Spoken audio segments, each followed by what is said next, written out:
Matt from Texas. Matt from Texas, yes sir. And that's kind of how it started to morph from there, and I had a much better understanding of how I am perceived by the world, and that perception is reputation, that reputation is brand. Absolutely. I'm gonna get a smaller house that's up there, prove that I can do it, and then get a little bit of a bigger house, then a little bit of a bigger one, then a little bit more expensive, and then in a year, then I'm going after that big one because I can sit there and say I just sold this, this, this, and this.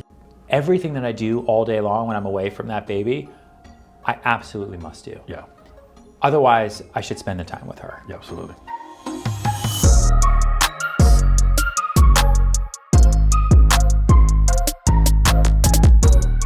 That's also why this business model here for me, for the brokerage, there's no desks here.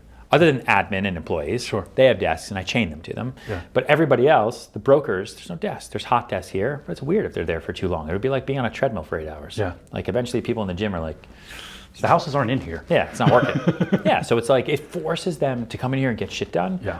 But it also, everyone who's in here knows that the one making the most money is not here. So it's a great like hub and then it goes. And it's a hub and then it goes. And so it's cool that way. But I think with your people, like you seem like very much like me, like I can't just sit at a desk all day. And I would never do that because I worked for that guy for 12 years. Really? And it sucked and I hated it because every dollar that I made, there was no thank yous, there was no congratulations. Sure, they paid all the bills, made my life easy. That's why I was there for 12 years. But it builds up a heavy resentment because then you get to the point where you're like, why am I doing this for you? And then he pulls up in a Bentley and you're like, I don't have a fucking Bentley. And then you leave, right? So for your team, I think it's incredibly important as you build it and as you expand it, like you lead by example. You talk about the deals you do, you work with them individually, you touch base with everyone every week, no matter what. It is in your calendar or you have a piece of paper that's in the car, you talk to everyone at least once a week. Because when you're doing deals with them, you're gonna talk to them 100 times a day, Absolutely. Right? But then you're not gonna have a deal with that person for a week, but you gotta touch base. Yeah. Really important because just like our clients and our sellers and our buyers, if you're not touching base, it means you don't love them. Absolutely. Same thing with your team. Touching base, right? You're doing your meetings. I actually got rid of sales meetings and we created kind of like we'll do them monthly if we do them, but I call them just sales huddles. And they're really just me going through something that I think is really important for them all to know, but it's not all the time where it's boring and annoying. Like I used to do it every Monday. I was like, dude, I hated school. And like, that's what this feels like. So when we do them, it's more about them getting to see everybody else who's here and talk about deals and have fun. And I think it's that beehive mentality too, right? There's so much, when we're trying to talk about the value of the team, like I can show you how we can take stuff off your plate. I can show you how we can get you more leads. I can show you the splits and all that stuff. But what I can't show you is what did you learn from hanging out for the last 30 minutes and talking about real estate that maybe gave you an idea that you can now go back to that seller with and procure that listing, get it sold, and then make a check. Like, I don't have any way to quantify those conversations from an ROI standpoint, 100%. But they happen every single day. So the more you're around this environment, the better off you're gonna be, you know? And then getting agents to buy into that's obviously be a part of the conversation, be excited about it. Out of sight, out of mind is a real thing, but there's a lot of ways to be front and center, you know? Like, bring in business, be excited, text, call, email, like manage relationships that way, and your team members can do that. Dude, we had 100,000 names for this company when we were starting. Yeah. There were 999,000 options that were not my name. And I was trying to go so hard into something different, cooler, like, I don't want to be attached to me. Also, what if I fuck up and then the company has to die because of me? Like, that would just be bad. Like, I have to be perfect all the time. Like, that's like reputational risk. 100%. To me. But then we just kept coming back to, what is the simplest answer? Like, what drives the business? You do, right? I do. So I drive the business, so I just gotta have to call it my name, and that's it. And then when we said that, and that's it, that's where the period came from. That period's the best part of it. Period. And we're like, no, you can't have punctuation in a company name. And then the people that we were working with, who were helping, it was like, dude, Ryan, when have you ever given a fuck? It's like, yeah, I guess you're right. Okay, should we do an exclamation point? Like, let's do a colon exclamation. Let's just change grammar. No, I thought the period's the best. Like, I honestly, it's noticeable. Like, I've never even heard you. Like, I don't know if you told that story on video or not, but we do in the course, the new you course. Do. Yeah, but I mean, never before. It is noticeable that like there's a period at the end of this, and for some reason that makes it even tougher than it would be if it was just and his name. Stop, man. It's just scene. That's it. But anyway, the whole point of telling you that is that like it's for me, it ended up being like, what is the simplest answer to remind people why you're here? Because of that name. It's also all about trust. Sure. Like you'll see in the brand course, like I spent a lot of time talking about it, maybe too much, but like my team color for a long time was purple, because that was like the color of royalty, and no other brokerage in this city is purple. Okay. So I was trying to like be different, and I wanted my signs to stand out. And then Ryan Serhant came out in 2018, and the show Bravo and the book, right, that was branded like gold, like yellowish, and so we changed to yellow, and so then the course when it came out it was yellow, and also no other brokerage in the city is yellow because yellows are taxi cabs and it's kind of like a loud color. Yeah. And then we were starting the company, we're like, all right, what is the most important thing I need people to do? Like, it's not just making money. Green would be weird. Yellow is just too loud and almost alarming. That's why cabs are yellow, right?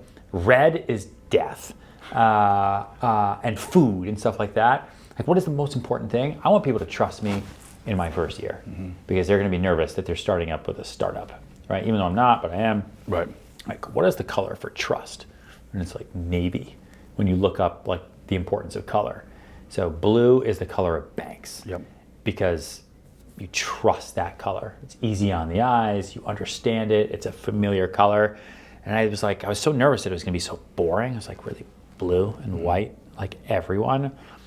But we could put our own stamp on it, and then I want people to be happy when they see it and then trust me. Yeah. So for you, like, it's all going to be about leading by example, right? That is you, that is your team, this is your process, this is your machine. And then if you're working with us, you will trust us, because we will take care of you. That's good. You know, like, do you say you're North Texas or just Texas? North Texas, yeah, that Dallas area. Yeah. So it's either Dallas or North Texas. Texas has an S at the end. So making Texas plural is annoying. Yeah. Like, the most trusted team in Texas, something like that. Like, I would really think about adding a subtext or subtitle to email signatures and cards and stuff like that. That just says that, because, you know, like, your personal brand is what you tell people it is. Sure. And if you tell people you're the most trusted, they're going to say, well, I mean, he is the most trusted. Look, he wouldn't put it on his stuff if he wasn't. Yeah, dude. It's like, have you seen Elf? Yes. Right? It's like the best coffee shop in New York, and he's like, oh my, congratulations! You know? He believes so it. Excited. Yeah. That's a perfect example for that. That's good. Yeah. That's really good. That's what it is, except this time it's real. Yeah. So you should trust us. I love that. I like that.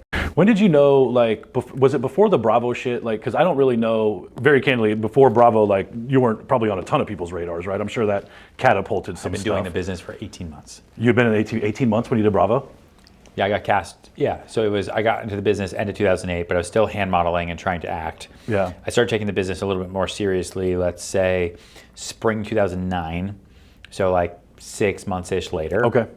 Did my first sale, and then started doing small rentals, got my first building by the end of 2009, and then I got cast on, the casting started March 2010. So it all started like 18 months later. How'd you get cast so early in your career? Like, I mean... I went to an open casting call with 3,000 real estate agents. And you just stood out. And I went, it's all about the story, right? So I had the benefit of having tried to act for 22 years, right? You're good on camera. And so I knew what to do on camera. I knew what they wanted. I'd done the soap opera, so I knew like how to be comfortable, and I wasn't nervous in front of a camera. I think a lot of people, the first time, they're like, hello, my name is, you know? Very much so. And so like, I didn't have that.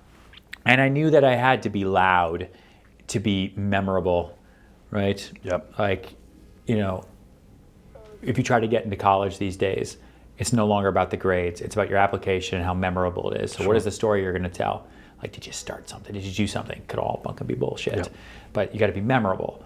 Otherwise, there's just too much noise. Yeah. And so I made sure that I was memorable in those 30 seconds I had on camera, and they cut it down to 1,500 and then 600 and then so on and so forth. That's awesome. And I also made sure, because making a TV show is incredibly hard, and I saw that when I was doing the soap.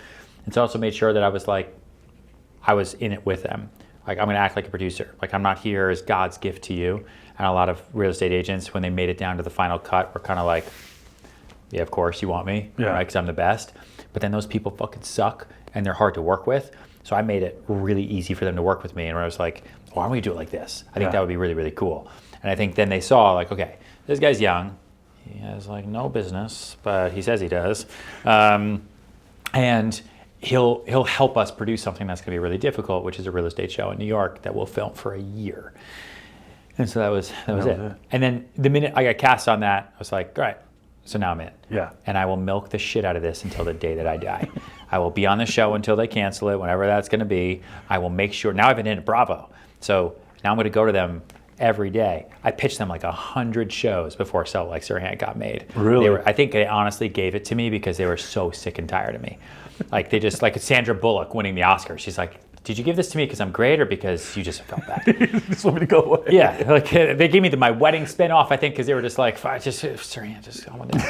But I'm like, hey, you guys, I'm here now. Yeah. Right? You can't get rid of me. I have all your emails. Absolutely. And and then I just milk it and just like more, just lemonade, man. That's what it's all about. Yeah. Right? Taking the lemons you have and just making lemonade. I go up against, Howard Lorber, who owns Element, has $1 bajillion. He owns Philip Morris cigarettes. That guy can do whatever he wants to get any project, any listing ever, because he'll just buy it. Yep. That's not fair. Compass is now public. They have billions of dollars. They're buying up all kinds of I stuff. don't have that. Yep. So, my competition is heavily much bigger than me, but fuck it. Like, it doesn't stop me from doing it and doing it my way. There's a big, big, big pie out there. Yep. And instead of trying to go get a piece of the pie, let's just make the pie bigger. When you kind of prove that with the So High project, isn't that an example of you making the pie bigger? Yeah. Like you took something that didn't exist and you're like, I'm going to make it exist. That's so funny that you know that. Yeah. It's, yes, yep. Was like, how do I take a neighborhood that's not a neighborhood and make it a neighborhood? And make it a neighborhood. Yeah. Still hard, but yeah. Oh, I'm sure. Well, look. It worked. Yeah, I can't imagine it would not be hard. But like you, like I said, there wasn't a piece of pie for you there. Yeah. And so you're like, I'm just going to carve out my own piece. Yeah. Off somebody else's pie or whatever. Yeah, exactly. I love that, man. I think that's really cool. Yeah. That's very cool. It's like, everything is in the story. Yeah. It's all in the story. It's all kind of what you make of it. Absolutely. And how you tell people. And eventually you tell the story enough, people will believe it. It's like, it's religion. Absolutely. How does that work around There's here? no proof anywhere. You know what I mean?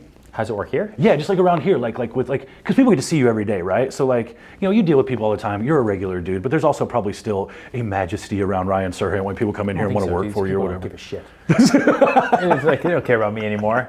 Are you kidding me? Like, go upstairs and I'll be like, hello, and they won't even take their headphones out. Culture is really important to me now. Sure.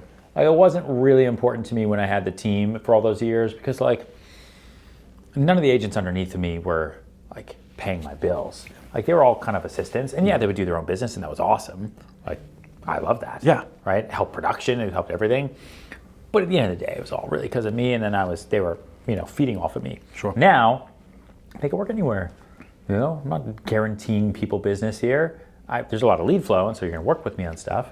But I want you to stay here and not go elsewhere, and you're going to stay here because of culture and because of people. Yeah.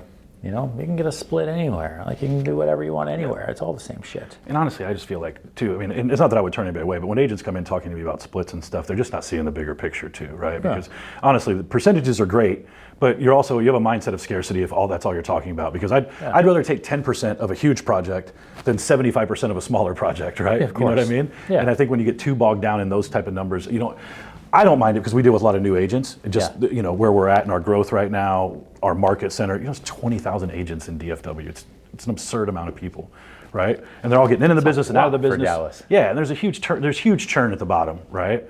So anytime we have an opportunity to talk to a producer, the conversation is way different. It's about leverage, buying their time back, all of those things that once you've done $10 or $15 million, you realize is a huge asset. Right, all the admin staff and the ops and all of that, right? Yeah. But it's fun now because like it's about to be 2022. Like I don't know how people felt in 1921 before it became 1922. I'm sure they felt the same way though. Like, they had just gotten a car. The microwave. Like, think about the things like we have now that we're just going to totally take for granted and what life is going to be like in 2100. Absolutely, it's going to be in future. It's like I think about a lot, like especially, and it works well, like when people get super anxious and they like everything comes down to like the minutia. Like dinosaurs were on this planet for 165 million years. That's a number that we can't even understand in time. Human civilization as we know it has been in existence for 6,000 years. Yeah. That's it. Yep. Humans as we know them have been around for 3,000 years. Like it's like this much compared to everything in this city for dinosaurs. Yeah. And they didn't make it. Like it didn't work out. No. So like, fuck. It's unreal. Like the Earth is 5 billion years old or so we think. Like life is incredibly short. Yes. And it's meaningless if you want it to be. Absolutely. So like, let's not kill ourselves by working to death. And then what the fuck did we do it here for? And so that's also what a lot of this is for. Like, let me build as big and as quick and as fast as I can while I'm able, so that 70-year-old me or whoever like doesn't look at my daughter and say, what's your favorite color? Yeah. Right? Yeah. Like that's fucked up. Have I helped you at all? Have we actually been here for an hour? Yeah, almost? but here's the thing: Oh is like God. this is my thing, right? Like the mechanics of real estate are what they are, right? Like you reach a certain understanding where you understand the mechanics of how to buy and sell houses. I'm sure you run into this all the time. People see you all the time; they think your life is just fucking perfect. Guy lives in New York. He's selling $156 million towers and do all this crazy stuff. He doesn't have a care in the world, and yet you still lose listings. Yeah. Right? You still have people who tell you you don't know enough Yeah. about the market, right? And for me, that kind of stuff is really reassuring because I think like anybody, you kind of get down in some of your insecurities and then you take an L and then you're like, oh no, it really is true. Like I'm not really as great at this as I thought I was, or an agent leaves the team because they don't see value, right? And you're like, oh, this is the worst idea ever. People don't like what I'm doing. Dude, I'll tell you something, and maybe you know this already, and I'm just telling you something you know, but something that really set me free when I started really building. So like we went from 15 to 30 to 65 pretty quick. Okay. The agent pays, when I started this company last September, there are 3 of us. There's now 130. That's unbelievable. Right? And 44 of them are on payroll. Wow. So I have to make money. Yeah. Right? Terrifying. I don't even look at people. I don't even know people's names here. I know them by dollar amount. Right? Like, what's up, 60 grand? I mean, Todd. Like, what's going on, dude? Yep. Yeah, going to get more coffee, huh? You fucker. But I am like, anytime someone leaves, thank God they did it on their own. Yeah. Because if they want to leave, I'd either have to do it, because then they're going to start sucking. So like, they just did me a favor, as much as it sucks in the moment because now I got to deal with it. But like, goodbye. Yep. And it always opens up the opportunity for something new and great that you never would have done because you were comfortable. Because you were comfortable. Like everyone who's ever left me, team members, anyone, employees, it always ends up being better. We always end up growing more. We always end up growing faster. Everything is always better. When you talk about people leaving and that being like the real growth opportunity, that's my biggest area of growth and leadership. I don't get upset, I don't freak out, but I definitely am way too concerned about how people perceive what we're doing, because you put so much hard work into it. You have so much value in it, and then somebody comes in and he's like, your fucking leads suck, and you're like, you know how much those cost, you dick? Yeah. You know what I mean? Like, it sucks that people tell you something that you worked so hard for, it's not right for them, and I need to start appreciating the fact that people come to me and self-opt out, because that opens up a spot for somebody who might want in. Yeah. And I haven't fully gotten to that level of zen yet. Yeah. I think you'll get there. Yeah. And I think it's fine. Just, I would work on culture. Yes. I'd work on trust. I'd work on building something bigger than you now. Yeah. Right? Don't just build as you go and hire as you need. Hire for you in the future, and you will grow into it. Yeah. That way you'll always have breathing room instead of just being like, oh my God. Yeah, from thing to thing to thing. Yeah. And I would say, like, for you too, Dallas is a huge market, and you know a lot of agents, even just in our program. Think bigger. Think bigger houses, think bigger markets, think Houston, think Austin, right? Think, anywhere else that you can take money. Like, there is a significant market share in your one state for you to crush it, and everyone should know your name. I think my biggest, I would say, trick that I've been able to pull off is convincing people that I'm bigger than I am. Like, people come and see this building and they assume I have 7, right? Yeah. I barely put this whole thing together. You know, this place is expensive as shit. No doubt. Yeah, I QR coded the building around the corner that's for sale, and I was like 7.25 for 3,000 square feet. Yeah, this is 5 of those. Yeah, and this is a corner and with it's a the corner. retail and the whole thing. Yeah. Man. Like, yeah, terrifying. But you grow into it, and I'm the kind of person, maybe you are too, where I back myself into financial walls. Yes. Because that's what pushed me in the first place. Like back in the day, like day one for me to get my license. And so I just do it to myself now on just far more terrifying scales. Yeah. But it's just all relative. Yep. So how am I going to make this building work? I have to grow, I have Yeah. to build. But now it brings in business and people see it. And this is just one aspect of that. You know, just keep pushing yourself and keep thinking bigger and you will multiply. I love that, man. That's how it works. Yeah, I love it. Thank you so much for today, dude. I sincerely appreciate it. You want to see upstairs? Hell yes. You want to see like kind of like what it was like starting? Yeah, absolutely. I'll just show you upstairs because I don't really ever take anybody up here, but this was all Tommy Hilfiger. So like people are coming up and down these stairs buying jeans. You're cute. This is when we built the business last year in the middle of COVID because New York City was totally shut down, right? Yeah. Jen and Yolanda, we went to a secret office that we weren't supposed to go to, and we wrote out how to start a business so that we wouldn't forget everything. And then we just framed them and put them in the office because we were like, dude, if we actually launch this thing and New York City comes back from the dead and like New York isn't on fire because of the riots and all that stuff, we should frame these. And then we did it. I love that you guys have all this stuff up here. We've got our little Disney vision board, and it's just a piece of paper. More sports, people, boardroom. 44 people on staff, man. If you don't talk about it or think about it, then it's not real. That's how I deal with all my problems, so it's good to know. Yeah. You do the same. Out of sight, out of mind. Yeah, that's perfect. That's really great. This is great. My wife got that for me because the Oreos are like mine. They're your thing. They're mine. It's like yes. I'm a double stuff guy. Apparently we have a ginormous Christmas tree now. Yeah, I saw the guy up here down here putting all that together for you. Right. Do it. Where do you want to be? Right here? It's silent, but I'm flicking away.